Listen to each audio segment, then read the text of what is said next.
Muito bem, pessoal. Então vamos fazer esse A7, que ele te dá o gráfico. Considere o gráfico da função da velocidade aqui, ó. Tá vendo? Desenhei esse gráfico aqui, ó. Beleza?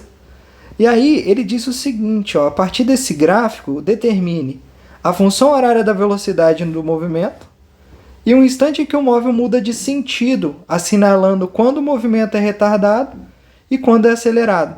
É para ser bem tranquilo, tá? Nota o seguinte, a velocidade, a função da velocidade no tempo, independente de qual seja o movimento, no caso do MRUV, ele vai ter essa forma, vai ter essa cara aqui, entendeu? Então ele sempre vai ter uma velocidade inicial e vai ter uma aceleração. A velocidade inicial, você reconhece ela olhando para o gráfico, você sabe que para o t igual a zero, que é justamente a velocidade quando ele corta o eixo y aqui, ó, a velocidade inicial é justamente 30 metros por segundo, que é a velocidade no começo do movimento. Olha só, para um instante de tempo t, para cada instante de tempo t, você tem uma velocidade v associada aqui. Ó.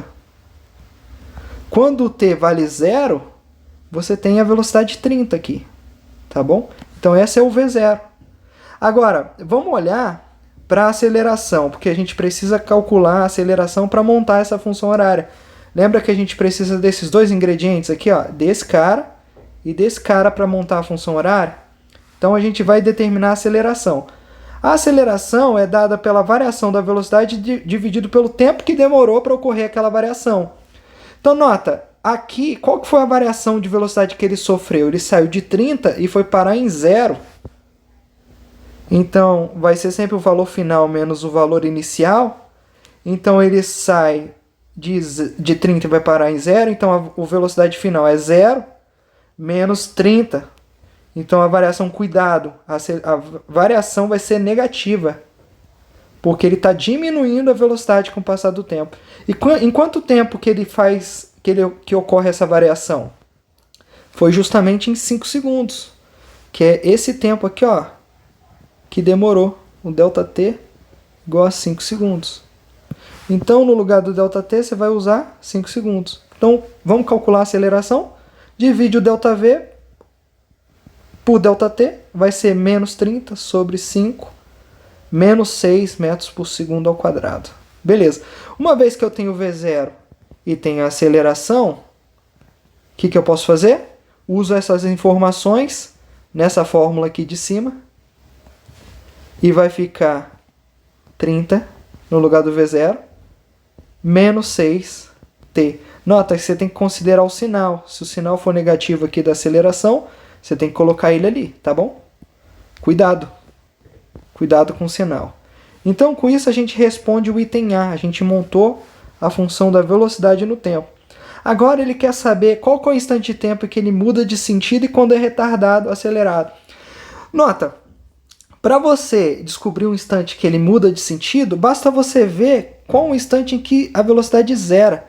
Olhando para o gráfico, de forma rápida, quando que a velocidade é zero? Ó, ele sai de 30, vai abaixando, vai abaixando, vai abaixando, vai abaixando, até que chega um momento que zera, justamente em 5 segundos. Então, para responder o item B, um instante que ele muda de sentido é justamente quando a velocidade se anula, que é justamente quando t igual a 5 segundos. Você também poderia usar essa expressão aqui que você obteve no item A e fazer a conta. Mas é óbvio, olhando para o gráfico é muito mais rápido, muito mais fácil. E na prova você vai precisar justificar que você olhou no gráfico, pelo gráfico, né? Pelo gráfico, t igual a 5 segundos. Agora, se você quiser fazer a conta, você pega essa expressão aqui que você obteve, essa função, desculpa, uma função, e você vai colocar no lugar do v o zero, que é quando ele inverte de sentido, a velocidade zero. E aí você vai ter que resolver essa equação de primeiro grau para o t. Você tem que identificar qual que é o t que satisfaz essa igualdade. Para obter isso, você vai ter que isolar esse t. Então esse 30 aqui, você passa para o outro lado, menos 30, porque inverte o sinal. Esse sinal de menos aqui, você pode cortar, que é como se você multiplicasse os dois lados por menos 1, né? Não é assim que a gente faz? Aí vai ficar 30 igual a 6t. Qual o número que quando eu multiplico por 6 dá 30? Obviamente vai ser o t igual a 5 segundos.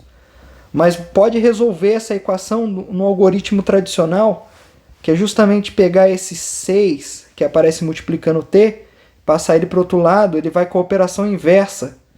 Então, 30 sobre 6, né? Você passa o 6 dividindo, porque se do lado direito ele estava multiplicando, ele passa para o esquerdo dividindo.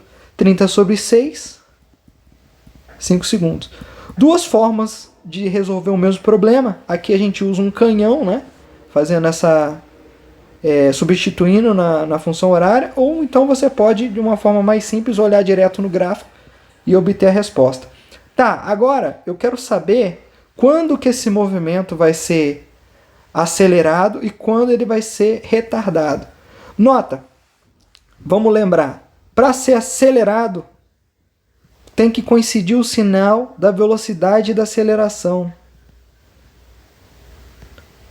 Só existe uma forma dele ser acelerado. Se ambas forem positivas e ambas forem negativas. E ele vai ser retardado se o sinal das duas forem diferentes. Beleza. Nota, a aceleração ela vale menos 6 metros por segundo ao quadrado. E esse valor é fixo, tá? Não muda. Lembra? mRUV. O A, que é a aceleração, é constante. Constante. Então, você vai sempre comparar a velocidade, o sinal da velocidade, com esse número que é negativo e para sempre negativo. Então, nota, de 0 a 5 segundos, a velocidade é positiva, enquanto que a aceleração é negativa, porque é negativo durante todo o movimento. Então, de 0 a 5 segundos, A negativo, V positivo, o que significa? Retardado. Só que a partir de 5 segundos, a velocidade se inverte. A aceleração se mantém a mesma, constante, só que a velocidade se inverteu, tá vendo? Que ela passou a ficar abaixo do eixo aqui x, então ela ficou negativa. Então ambas ficaram negativas, então agora passou a ser acelerado, porque o sinal coincide. E assim a gente resolveu a questão A7.